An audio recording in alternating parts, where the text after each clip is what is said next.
Hey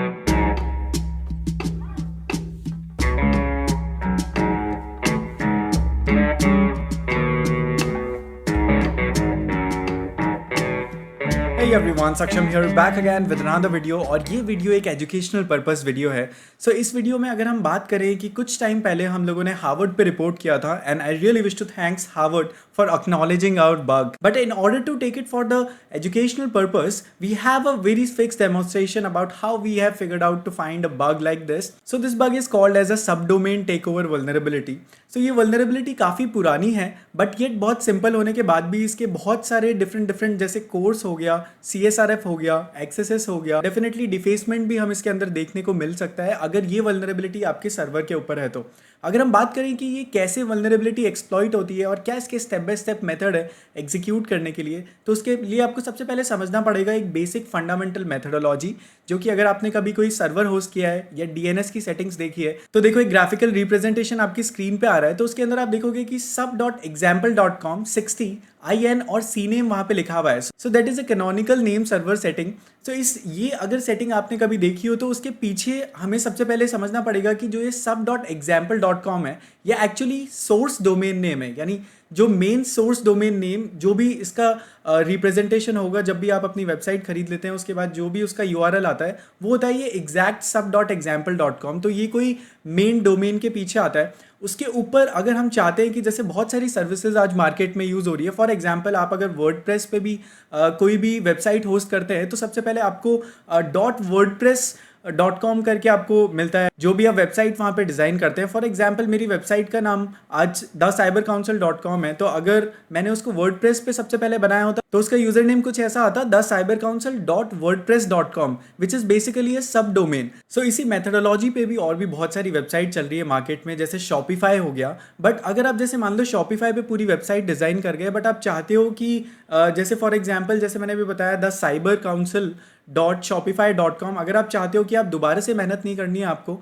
और जो आपकी वेबसाइट जो आपने अपना डोमेन नेम खरीद लिया है thecybercouncil.com वहाँ पे ऐसी की ऐसी वेबसाइट अगर वहाँ पे आ जाए तो वो होता है एक्चुअली कैनोनिकल नेम के रिक्वेस्ट से। सो एक्चुअली में क्या होगा कि आपका जो रिक्वेस्ट आएगा जो भी IP एड्रेस रिजॉल्व होके आएगा DNS के पास वो आएगा तो thecybercouncil.shopify.com से, बट कैनोनिकल नेम में क्या होगा उसका जो आउटपुट जो मेन नेम है मेन URL है वो चेंज होके आएगा, बिकॉज इस केस में सिर्फ नेम चेंज हुआ है जिसकी वजह से आपको सेम ही सर्विस यूज हो रही है बट आपके डोमेन पे। इसी बेसिस पे आजकल बहुत सारी सर्विस बेस्ड कंपनीज भी हमको मार्केट में देखने को मिल रही है। Now we have one more graphical representation in order to make you understand the canonical methodology. अगर हम पर्टिकुलरली CNAME में से सिर्फ कैनोनिकल को समझने की कोशिश करें तो अगेन इस ग्राफिकल रिप्रेजेंटेशन के अकॉर्डिंग जैसे मान लो sub.xyz.com है। सो ये मेन अथॉरिटिव नेम है जो कि DNS स्टोर करता है। As you all know DNS का काम IP रिजॉल्व करना होता है, जो कि सारे एलियास को वो IP एड्रेस रिजॉल्व करना ही होता है इन ऑर्डर टू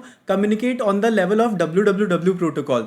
सो वहाँ पे जाने के लिए जैसे ये DNS रिजॉल्व करता है IP एड्रेस, इसको हम अगर दूसरी तरह पॉइंट कर देंगे, फॉर एग्जाम्पल कोई सर्विस बेस्ड कंपनी है, सो उनका अगर हम सब डोमेन पे उनके जैसे सर्विसेज आती है कोई भी, उसको अगर हमें मेन जो अपना जो खुद का खरीदा हुआ डोमेन है उसकी तरफ दोबारा से अगर उसको लेके जाना है तो हम लोग क्या करेंगे कि ये जो DNS रिजॉल्व कर रहा है यहाँ पे एक्चुअली में हम अब रिक्वेस्ट करेंगे उस पुराने वाले DNS को कि वो हमें सर्विसेज अलॉट करो दोबारा जो कि वहाँ पे आ रही है होस्ट हो रही है आपके मेन डोमेन पे, which will be the way of showing their services live on your current domain.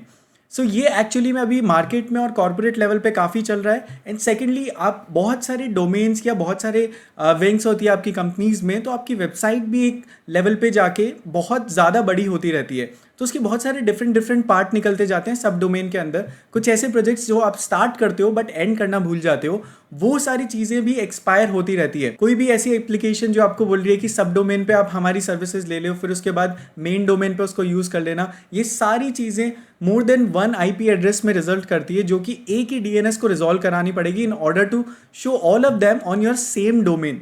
So उसके लिए एक्चुअली में कैनोनिकल मेथडोलॉजी काम आती है, जिसकी वजह से हम आगे देखते हैं कि शिवम आपको कैसे बताएगा कि ये जितनी मेथडोलॉजी मैंने आपको स्टार्टिंग से एंड तक बताई है इनको कैसे रिवर्स मेथडोलॉजी से फॉलो करके एंड देन हम लोग इसको एक्सप्लॉइट कर सकते हैं। Because actual information security is कि you see the whole architecture and fundamental of what is going around you and then going on with the reverse methodology of exploitation you can say on or in order to find a bug. So over to you Shivam.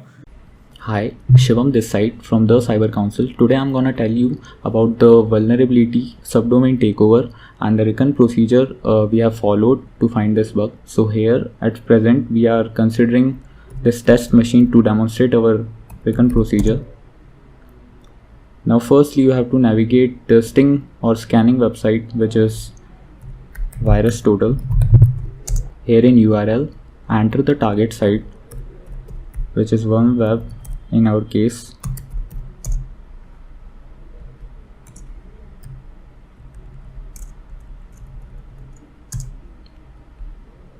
Here you will find some details about last DNS records and whose lookup, but in relations you will see subdomains here. These subdomains are present on this parent site. Just copy this list and now navigate to another site which will tell you about the status codes of every subdomain, http status.io. Now paste this list and click on check status. Now in this drop down you will see some status codes. You have to consider only 404 pages for further exploitation. Now from here Saksham sir will explain further exploitation. Our quick methodology कि हम लोगों ने कैसे Harvard के सब domain की vulnerability निकाली कि हम उसको टेक ओवर कर सकते थे. अगर सारे steps one by one review करें कि एक मेथडोलॉजी जो आपको रखनी चाहिए in order to try the subdomain take over vulnerability, तो सबसे पहले तो आपको सब डोमेन यानी जो उसका बेस नेम है उससे रिलेटेड सारे सब डोमेन निकाल लो, जो भी अभी हमने थोड़ी देर पहले स्टेप्स में बताए थे. सब लिस्टर या टोटल वायरस में हम लोगों ने नाम डाल के सारे उसमें सब लिस्ट कर लिए थे जितने भी सब डोमेन है उसके बाद हमें सोर्स के अंदर देखना है कि 404 रिक्वेस्ट कहाँ निकल रही है. उसके बाद देखना है कि वो सी नेम कैनोनिकल नेम वहाँ पे अप्लाई हो रहा है कैनोनिकल मेथडोलॉजी या नहीं. उसके बाद हमें देखना है कि जो उसका बेस डोमेन नेम है वो क्या है, तो हमें बेस डोमेन नेम एक्सट्रैक्ट करना है. उसके बाद फाइनल स्टेज पे हमें देखना है कि क्या वो रजिस्ट्रेशन के लिए अवेलेबल है या नहीं. अब दो केसेस है कि अगर वो रजिस्ट्रेशन के लिए अवेलेबल है तो वहाँ पे टेक ओवर पॉसिबल है सब डोमेन का. अगर वो रजिस्ट्रेशन के लिए अवेलेबल नहीं है तो टेक ओवर पॉसिबल नहीं है. अब हम देखते हैं कि इसके इम्पैक्ट्स क्या हैं. देखो सबसे बड़ा मेजर इम्पैक्ट ये है कि जैसे मान लो कि किसी को भी कोई भी आप सॉफ्टवेयर एज सर्विस यूज़ दे रहे हो, किसी की भी सर्विसेज जो कि आपके सब डोमेन पे लिस्ट है, तो एक्चुअली आपको पता नहीं अगर वो कंपनी बंद हो गई है और आपकी वेबसाइट पे वहाँ से डेटा शो हो रहा है और फिर उसका ये अवेलेबल है रजिस्ट्रेशन के लिए डोमेन और वो एक्सपायर हो चुका है और उसके इम्पैक्ट आपको दिख रहे हैं अभी तक भी वेबसाइट पे, तो कल को कोई भी अटैकर वो वेबसाइट रजिस्टर करा सकता है और डेफिनेटली कुछ अजीब मैसेज या कैसे भी मैसेज वहाँ पे पोर्ट्रे कर सकता है. For example this website is take over by someone else, or it can give any message related to the reputation of your company or organization. So that is one of the biggest and the most scariest impact कि पूरा website deface होते हुए वो दिखा सकता है. Second impact की अगर हम बात करें तो कभी कभार सर्वर्स पे ब्रॉड स्कोप कुकीज़ भी डाली जाती है जो सब डोमेन के लिए भी अवेलेबल होती है वो कुकीज़, तो वो भी कुकीज़ भी सारी इम्पैक्ट हो सकती है. एक्सेसेस से हम लोग कुकीज़ भी ग्रैब कर सकते हैं, बहुत सारे सेशंस ग्रैब कर सकते हैं. अगर कोई लॉगिन फॉर्म वगैरह या कोई बड़ी सोशल नेटवर्किंग की या कोई भी ऐसी वेबसाइट जहाँ पे बहुत सारे यूजर्स रजिस्टर होते हैं तो लोग इजीली फिशिंग भी वहाँ पे कर सकते हैं. एक एग्जैक्ट सेम दिखने वाला वहाँ पे फिशिंग पेज होस्ट कर सकते हैं which could really impact the users again. इससे एक और अटैक हम लोगों को देखने को मिल सकता है, that is course, that is cross origin resource sharing policy. तो वो कोर्स वाला इम्पैक्ट भी इससे डेफिनेटली जा सकता है, आगे एक्सप्लॉइटेबल हो सकता है. इसके मिटिगेशन में अगर हम बात करें तो good DNS hygiene practice is the only way to stay away from such kind of attacks. And secondly अगर इम्पैक्ट अगर किसी का आ भी जाता है किसी के डोमेन पे इस वल्नरेबिलिटी पे, तो सबसे पहले हमें देखना है कि कौन सा ऐसा डीएनएस है जो आप अभी तक यूज़ कर रहे हो, उसको क्लियरली डिलीट करना है ताकि वो अभी पॉइंट करना बंद कर दे आपकी तरफ जहाँ पे भी उसने जो भी इम्पैक्ट डाला है अलग तरीके से वल्नरेबिलिटी का जो डिफेसमेंट डाला है या कैसे भी इम्पैक्ट डाला है वो अगर आप डीएनएस डिलीट कर दोगे तो वो ठीक हो सकता है उससे.